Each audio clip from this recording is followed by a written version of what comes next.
welcome back to another fabulous episode of Pardon Honesty. I'm Tiffany. I'm Megan. And we are talking about a subject today that I told her we should not talk about.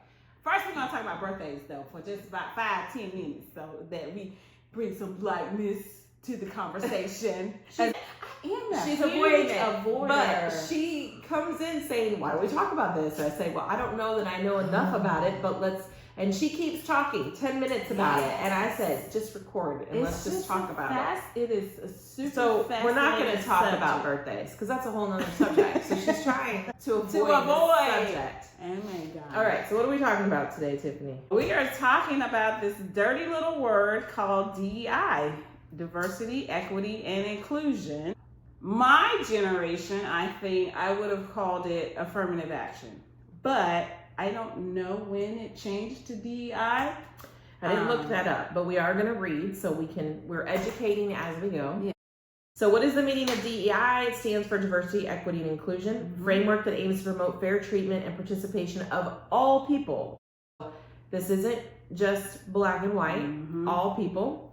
DEI is particularly important for groups that have been historically underrepresented or discriminated against. Diversity, presence of different groups within a setting. This includes races, ethnicity, gender, age, sexual orientation, social, economic class, and more. Equity is the principle of fairness and justice and access to equal opportunities and resources, and recognizing barriers and allocating resources to ensure equal access. Inclusion is the practice of creating and welcoming an atmosphere where people feel included and can participate without fear or harm of intimidation, and involves celebrating and accepting people's differences. It can be in contexts including workplace, schools, and society. One question that we've talked about before the camera started is, does this also include the LGBTQ plus community? Absolutely, it does. I did not know that. Basically, and I'll be the first to say, like, when she started talking about it, I'm like, you know, this might be one of those things, because of course you don't. I don't really, I know DEI in a reference of, I think most people think it's black or white or women and men. It's kind of what I think of. I don't think of age. I don't think sexual orientation. Now I do. I've obviously gotten more exposed over, things in the news with trans people, with LGBT, all that stuff. Like, I get it's everybody is the inclusion part. And I think that's where a lot of people limit it from. But I've never had the experience like she was talking about your military experience. So that might be a good way to break it down so people understand it from a perspective of what it looks like for jobs or whatever. Right. What it looks like. So my example was, we have a board. That's how senior leaders are selected. You have a board. All the files get looked at. The board members. I don't mean to interrupt her, but if y'all have not watched any of our other stuff, Tiffany retired from the military after 20 plus years. So she's speaking from experience of her military experience. So on that board, there's a panel, there's members on the board that are senior to whatever rank they're selecting. And so what they would do, from my understanding, is they would go through all the records and they select a pool of people based on merit, potential, all of that, without looking at, okay, this amount of people based on their gender, their ethnicity, their time in the service. It's just a pool. We selected all these people. Then based on the population of the military, I think they were very mindful, okay, we want our leaders to look like what the population of the military is. And so based on that, they would go back into that pool of people and say it was 100 males. Okay, well, we can't have 100 males, period, that are all white. So yes, those 100 males, they made it, they had a great record, but now we gotta go back and redo, okay, maybe we only can keep 65 of those white males. So let me interrupt and ask. Okay, so if they look, and this is just purely from my understanding, so you're saying there's 100 people that meet this qualification. If there were no black or women or Hispanic or anything in that 100, does that mean those people didn't qualify based on their paper? And now we're pulling them in?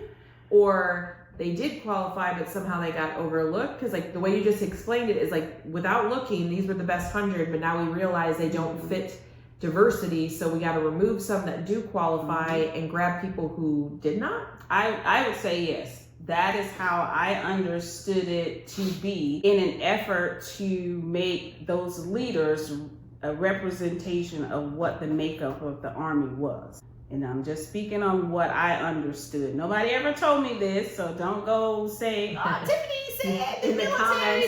Somebody in the comments is gonna get real ugly. This is just my understanding of promotions based on my time in the service, of how it kind of works. And to me, it felt more like the affirmative action policy. Like I said, I don't know where DEI came in. If it's just a revamping of affirmative action to ensure that they included, you know, the age and socioeconomic and sexual orientation piece of inclusion and equity. But so my example would be, you got 100, they selected 100 males. Of course, they probably wouldn't do it, but this is just an example to kind of help you understand my rationale. And so out of that, we got to make the promotion, or the people that are going to be the new leaders, look like the population of the military. So maybe we got to slim down those 100 males so we can include some females white, some females black, because we got plenty of female in the military. We got Hispanics, we got other cultures, ethnicities, and now with the LGBTQ plus community, we have those members in the military. So that 35 people that we got left, that we took those 35 males white out, then we fill it in with those different groups based on the percentage that represents the military as a whole. Okay, so DEI emerged from affirmative action, but includes far more than affirmative action. The push for DEI began around 2015 under the leadership of President Barack Obama. Okay, so yeah, so just DEI and affirmative action evolved and started in the 60s. Yeah. So that was a huge complaint, I'm sure, back then, of we're getting passed over, we're not being fairly treated, we're going to Vietnam, we're going to all these wars and fighting, and Joe, my buddy over here, that's a white male, is already 2 ranks above me, and I'm doing the same job, and it's not fair. So that's my understanding of DEI, and a world example of, okay, this is how it kind of works. Like you were saying, there are some people that are wonderfully qualified in the military, and they never make it past a certain rank. And it is unfair to me and to them that just because I'm a black female, or you are a white female, okay, well, the numbers ain't jiving over here. So that fabulous white male, you got to go to the side. We'll get you next time. Female. Yeah. Sergeant Gerber and Sergeant Jones, because they're both female, one is white, one is black, and that's going to help us, you know, ensure that the leadership represents the population of soldiers in the military. So, and I'm going to ask a question, but I'm going to read this too. It says, diversity, equity, inclusion programs have been criticized for a number of reasons, including a lack of effectiveness, a failure to address structural inequalities, and a belief that they are divisive. Yeah. The ineffective, some say the DEI programs are ineffective or counterproductive. A 2007 study found that diversity training had no positive effect on the average workplace. Some say that DEI programs are mainly used to protect against litigation. Some say DEI programs focus on awareness but don't provide actual steps. Some say DEI programs don't address the structural inequalities that sustain discriminatory cultures. Some say the programs are divisive and were created to exclude white people. However, others say that DEI programs were created to help marginalized communities feel a sense of belonging and have equal opportunities. Other criticisms, some say DEI programs have failed to protect Jewish students and faculty. Some say DEI programs are unsustainable because of the issues of the quality of educators and reliable research to all parties. So with that, how, like when people say, oh, is that a DEI hire? Is that basically saying they only got hired because they fit a category in DEI and they're not necessarily qualified? And is that actually the goal? I don't think it's the goal. I think the goal is to ensure that if I walk into a company, that I also see people who look like me, that is going to make me want to come in with my skills, my expertise, and do a great job. Or that you're just not overlooked because you're a black female. Absolutely. Like you walk in and you're automatically like, nope. Yeah. you don't get the job. Yeah. And even in the military, like what this was saying, that yes, we have all those diversity, equal opportunity, all those classes, all that training to help us be open and accepting of all cultures, all genders, all of that. You still got, just like in the regular society, people who believe that what they believe, period, about a culture, about a race, about stereotypes of those things. Yeah, like not hiring older people.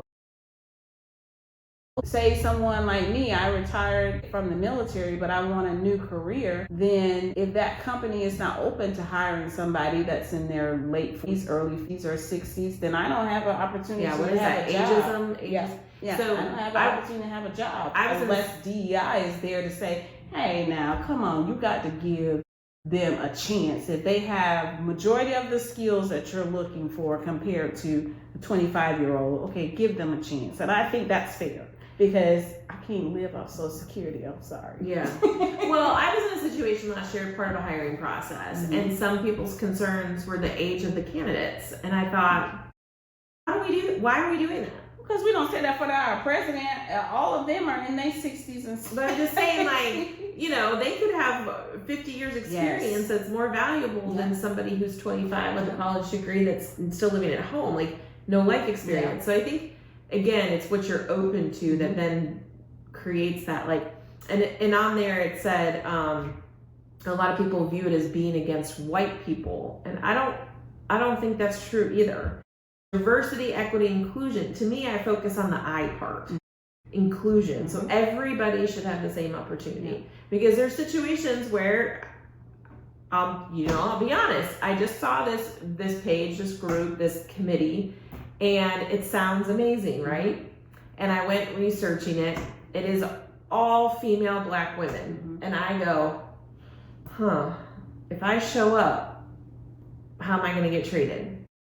Are they going to be like, what the hell are you doing here? Did you not, but every page talks about, certain things that are culturally towards Black women. And then it's a group, but it's saying anybody to come in, we'll help you train or teach or whatever. And I was like, this looks really cool. I almost sent it to you. And then I was like, I don't know if I'm included. I think I saw it and I was like, oh, wow.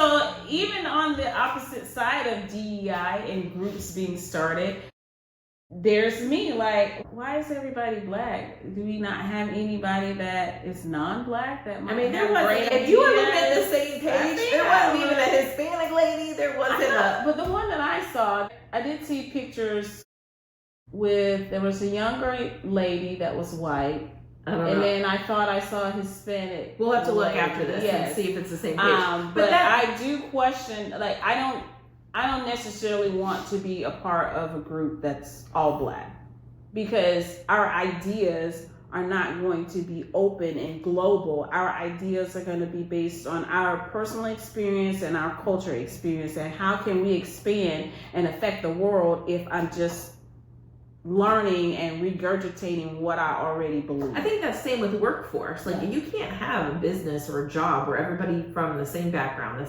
because then how are you not getting new creativity or new insight or, hey, have you thought about this, or have you thought about this brand or this person? Like, I think the concept of DEI is to encourage that mix up.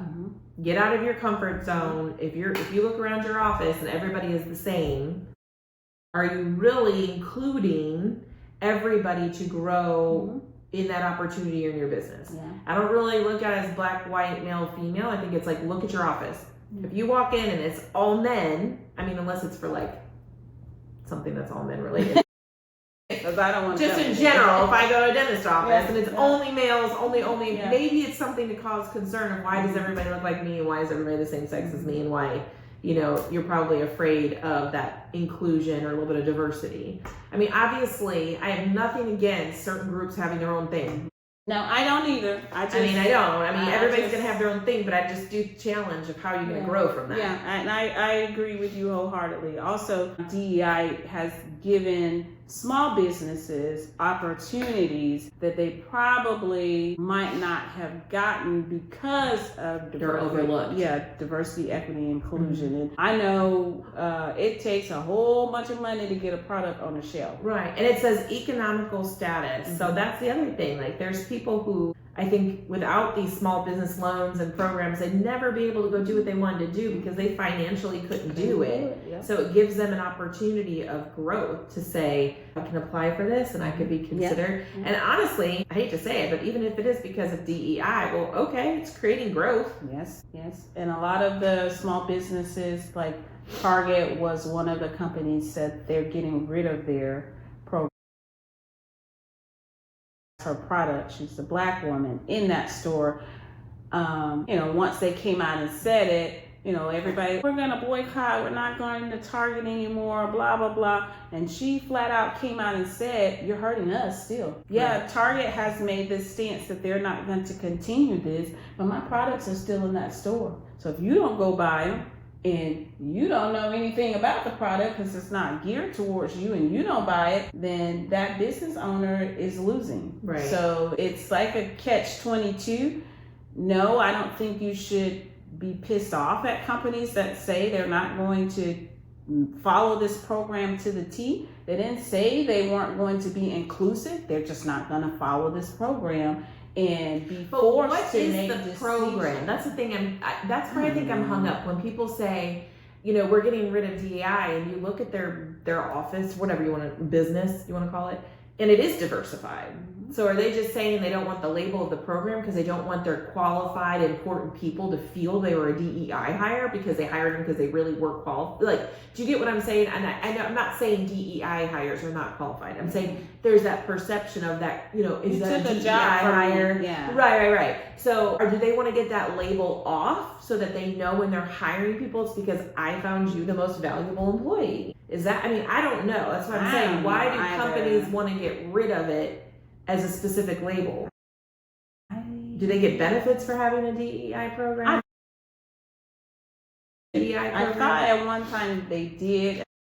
Yes, let's Google it. And I think having a DEI program probably at one point, like when it started in 2015, was a requirement. And now that it's no longer, companies are more free to do whatever they want inside of their business. I am hoping and praying that they still will be strategic and open to different ethnicities, buying different products that may not target their main audience. But because I'm going in there, it might target me, because I can't imagine there's one company that only this certain group, this certain age, this certain sex buys their product. I don't know anybody. Any company that it says, do companies get tax incentives for DEI if the production meets its diversity goals or has probable made a good faith effort to achieve? It'll be eligible for an additional 4% tax credit on top of the 20 or 25% credit allowed by current law. I mean, I 4% guess is not a lot. As I'm sitting here thinking about it, you're gonna give me an extra 4% because I'm following this, and I think that's probably the reason why they're getting rid of their programs, because what is the benefit? And it also, so it costs the companies money to have it too. Training sessions can cost between $500 and $30,000. E-learning can be between $200 and $5,000 if you have speakers. The research, monthly retainers, so there's costs. Yeah. Is it worth 4%? This is interesting. Who benefits most from DEI? Now mind you, we're just Googling. But it says, but I agree with that. But it says white women have had the biggest beneficiaries of diversity equity programs. This is due to their professional and social networks with white male executives. Then in that, so to me, that's almost a negative. It started as that glass ceiling. Right. Women could not get paid the past same. They don't get the same glass job. ceiling. So how do we fix this? We fix it with affirmative action. We fix it with DEI. And like I said in my example, you have the 100 males that we picked. Okay, well, we got women in the military, so we're going to have to relook. And so what they would do is relook all the files of women first, all women. Then they would read, so all the white women and black women, Hispanic women, all of us got looked at again. And so now we pick a number based on women. Okay, now we go back and look at minority women. Okay, then we go back and we look at minority, everybody. So in that process, women are getting looked at a couple of times, not just once. So I understand everybody's, my God, why are we doing it like that? But I just feel like it does hold weight. It does matter. I'm interested to see what society, what corporate America starts to look like now that this program has gone away.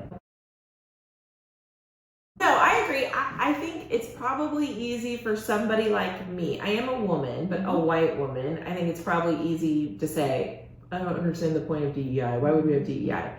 But I know a lot of people involved, like in our DEI and our local association and stuff, and all they want is, they focus mostly on the equality and inclusion. Everybody should be treated the same. Everybody should have the same opportunities. I totally respect that. We've been in situations where you've been treated completely different for no other reason than the color of your skin. And that was just fine to experience.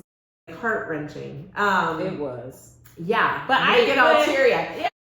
I'm used to it, so I was like, you're used to it. I was not used to it. Our girl Melissa handled that shit, and we rolled out. I couldn't imagine if you felt that way every time you went to get a job. If you were in a waiting room as a black woman and you see 3 white women, you see 2 white dudes, do you immediately think, I'm never getting this job? Because that would be unfortunate. And then on the flip side, I did feel like that for a long time. But then on the flip side, do you feel like I only got this job because of DEI? I do feel like my last promotion was because of DEI, because I had waited for 9 years. And I was like, I'm just going to retire. I'm happy with what I got. I'm not going to make it because, my record way down at the bottom. It'll pass me over 9 years. But which one's better and which one's worse? Which one's better? Like, do you feel bad you might be missing an opportunity because of who you are, or you feel bad because you're getting an opportunity because of the DEI and said, like, both? Which ones? Both. I felt you would just love to go somewhere and not have to worry about either one. I would, but I felt like I had to prove myself when I did get selected, or else everybody would say that the only reason I got promoted was because I was a black female. I do feel like there were differences in accountability because we are always labeled. She's an angry black female. Oh shoot, here come Sergeant Jones. She's gonna get in our asses and be an asshole to us. Whereas the other side of that coin, never word spoken about how they treated, what they did. That's just how they lead. And I'm like, what the, are you serious? But it was sad on both sides, because I also felt like, okay, well, if they had to take somebody out of the pool that was just based on your performance and your record and give the position to me because they're doing the DEI initiative and, okay, we need a black female, I do feel bad for that person that had to wait maybe another year or 2 years. So it don't feel good. But that was something that I always knew in the military. But I think it's like across the board. When people are uncomfortable with things that they're not comfortable with, the LGBTQ+ community, I'm sure that they feel that as soon as they walk into a room, somebody is judging them. Yes. I am sure women, there's plenty of times I've walked into a room and felt like I don't want to. Especially when you're like the minority in the room. And right. So I feel like it does apply to everybody, but the hard part, this is how I feel. You can put all these initiatives in place, but if a person has a mindset. Absolutely. And they're not open to learning or growing or saying, yeah, fuck that up, let me learn about it. Mm-hmm. Or I said something to it, and I think what's wrong too in our world is the attacking. Like if I said something wrong, I'd rather you say, hey, you know what, you said something the other day that kind of bothered me. Let me explain to you my point of view, which I think we do a lot, which I appreciate. Yeah. But I have other people in other status, different parts of life that have said, well, let me explain this to you why we feel that way, or let me talk to you from my perspective. And it's a learning opportunity. I may agree, I may not agree, but now I know how to respect that point of view. Instead, what happens is, you're a racist. You hate men. You hate women. You're a man-hater. You hate, whatever. And you are a phobe. You're phobic. You have all these things when it's like, maybe they might have said something. Listen, my mom could say some shit. And I'm like, my mom's 75. And I'm like, Mom, That's not really appropriate anymore these days. Nothing like horrible, but just the context of something, right?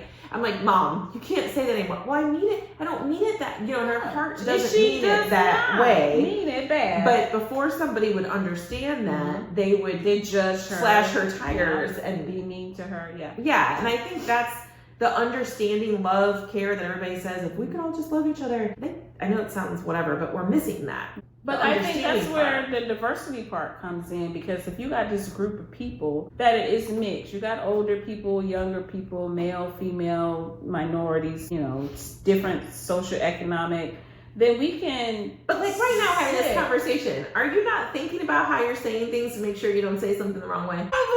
You're literally avoiding like it's like we're thinking about what is the politically correct way to say everything without offending anybody, which is good. We're trying to be conscious of that. But it's like you want to have a conversation without offending anybody by being freely able to talk. But like I don't think we're there yet. Well, especially on this topic. I don't think it's ever going to be there, to be honest. There's always going to be somebody in the room who takes your mistake as an attack.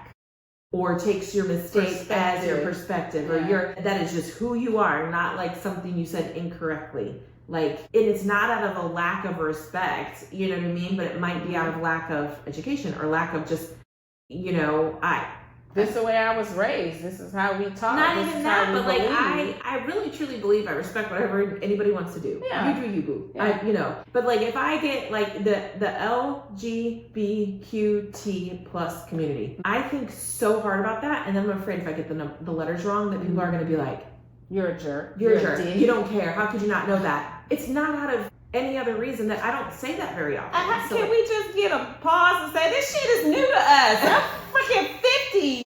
All I know is you was gay or homosexual. Yeah. And we said bad words back then about what we labeled them, but you know. You grow, you learn, you meet people, you talk. Right. I'm open to whatever you say you are. I have a niece that says she's an animal, and I'm very confused about it. I don't understand it. But if she wants to talk to me about it, I probably would say some not choice words to her and ask her some questions. But I still would be open to hear what she had to say as to the reason why she identifies as this thing. Right. And not that you don't love her or that you would put her in harm's way, but you don't understand. Mm-hmm. So it should be okay to ask questions when you don't understand something. Like it should be okay, like, well, why do you feel that way? Or how does that work? You know what I mean? Like, but I feel like there's a wall to what you can absolutely openly do.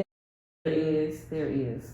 Unfortunately, there is. I think if everybody could, and there's probably some even stuff that even between us we may not fully say, I don't know what, because we're pretty inappropriate with each other. But I feel like if everybody could do that, a lot of those walls would come down. They would. Because you have stereotypes about me, I got stereotypes about you, but we laugh and we say like, you know, that's true, or that's not true, or that's, you know, but then it's more understanding as we meet more people. Like, as you go out and meet more people, because of my relationship with you, I'm sure you've learned things. My relationship with you, I've learned things and how I address certain things. So like, it all creates growth. And if there's a program that pushes it, I don't necessarily think that's bad unless people are using the program for the wrong way. I don't know. How could you use DEI? I don't know, because I hear people all the time say, this went the wrong way. This is doing the wrong thing. It's getting the wrong results. And I think it's the narrative of the DEI hire aspect, or this or that, and or the optics. How do the optics look somewhere? And, you know, hiring or doing something based on the optics. But are the optics wrong? I mean, I don't know, because I see there is a group of, or a culture of people that absolutely will do the jobs nobody else in this country wants to do, is willing to do, will do for the pay that they're getting. And I am thinking in my mind, why the hell do you care that this culture is getting these jobs? You don't want to do it any damn way. Well, right. It's just something to complain about. But you're using that as one of the things to blame DEI for. But you didn't want the damn job. So I don't get that part. And like you're saying, trying to be a little bit politically correct on this podcast that we're not supposed to be, but just I don't want anybody to be offended about my views or your views of DEI. And we said when we started this today is that we didn't deep dive and educate on it. No. We just wanted to start the conversation. So it's probably going to be a good follow-up to deep dive on certain things, stats and things like that. And I'm sure people will have. Because I didn't realize the companies have to pay. Well, I know in the military we have classes. So yeah, those training programs, I'm sure somebody developed them for the military, and so they had to be paid for. But I didn't realize that they were required to pay, and those were some substantial numbers. But the benefit is very small. And you know, as a business person, I'm not gonna do a job where I feel I'm not getting recompensated for that job enough to sacrifice my time, money, and energy into it. So I can't understand if I'm just getting a 4% return on my investment, then why the hell am I doing this? If I can get out of it, yes, I'm gonna get out of it because then I can save that money and do other things. But it doesn't mean that I'm not still applying it, right? Committed to DEI as a whole. I'm just not going to be a part of the official program, and I think that's something people need to see or realize that the program, people are opting out of it, but it doesn't mean it's not going to continue. I hope it continues because I do feel there is some benefit. It has definitely benefited me for sure. I do find myself in spaces where I am the minority a lot of the time. I'm intelligent or can't hold a conversation in that space, even though I am I feel like it's an added pressure to you. I mean, think of all the places we've gone, and we talk about that. We look at each other. I code switch. I absolutely code switch. And I'm like, I'm probably code switching right now. Everybody probably like, is that damn Tiffany for real? She's acting like an educated black lady. You are an educated. You are though. But I think you have a higher pressure in certain scenarios because you don't want to be or judged. Because I've seen you go in places and you're like so quiet and so whatever. And I know why you're doing that because you don't want to be loud or you don't want people to label you. Nope. And that's really unfortunate though, because you're playing a part to fit into that role instead of exposing them to like, I'm fucking smart, you're successful, you've done probably more than half the people we're in the room with most of the time, but you hide that in certain settings because of the demographics in the room. And that's unfortunate because they're missing, by doing that, you're not changing their stereotype. You're feeding into that stereotype. So you're like, they assume because if I'm loud, I'm not smart, freaking well off and have made good decisions in my life. So I'm just going to be quiet and let them think that, because she always dresses nice. She dresses, to get this girl out of high heels was like a freaking miracle. But you look the part that you want them to see you as, I guess, if that makes sense. Yeah. But you could go in a room and still be loud and still be that successful person with all these accomplishments, but I could see why you do it. I totally see why you do it, especially in certain environments, because I couldn't imagine that pressure. Just like the same when I usually go in, if it's all men, I always feel inadequate. I don't know why, and I hear them talk, and I'm like, that dude's wrong. I'm smarter than that dude. That dude ain't done shit with his life. I've done more. But yet, for some reason, I feel like because I'm the only woman in the room, just be quiet. It's how we socially raised. Yeah. We are socially raised to fit the mold, which I absolutely think is stupid. But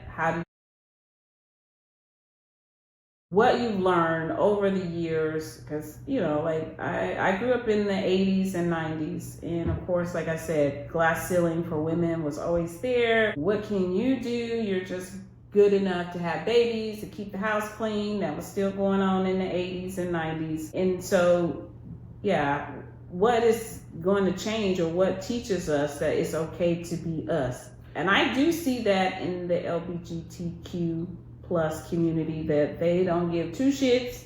This is who I am. Some are still scared. I know people who are still scared.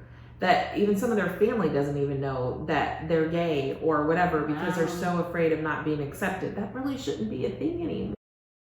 I know it's, it's easy to say, but I think it's what we teach our kids and what we encourage other, like, go girl, be you, and like in the setting, support you, and our children, pushing them that, don't, and I think the next generation has become stronger. Yeah. And the next generation is becoming, they have a voice and they want to be heard. And, we say a lot of bad things about them, but they are not letting people, like, put them in a box. Yeah. Because, like, I would have never imagined in my whole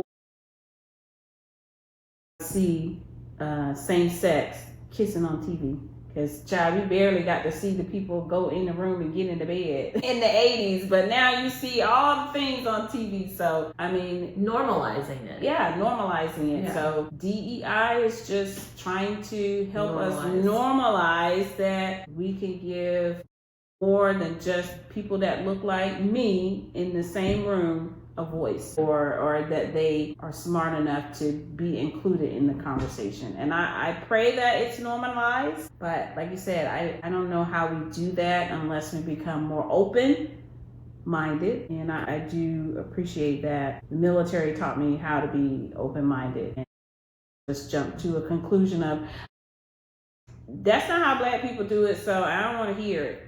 And to me, that's what I feel like we do when we say we're just going to shut the door on DEI. It's just, okay, it's my way, my culture, my belief. That's the only way things can be done. And so if you think something differently than me, we should talk about something fun, because this is too serious. No, I think it's a good conversation. We hope that you are having this conversation amongst yourselves. And if you got questions or want us to come back and revisit a portion of what we talked about today, send us an email. We do have email. We'll put it down in the link below. We are on Facebook and Instagram. And until next time, guys, bye.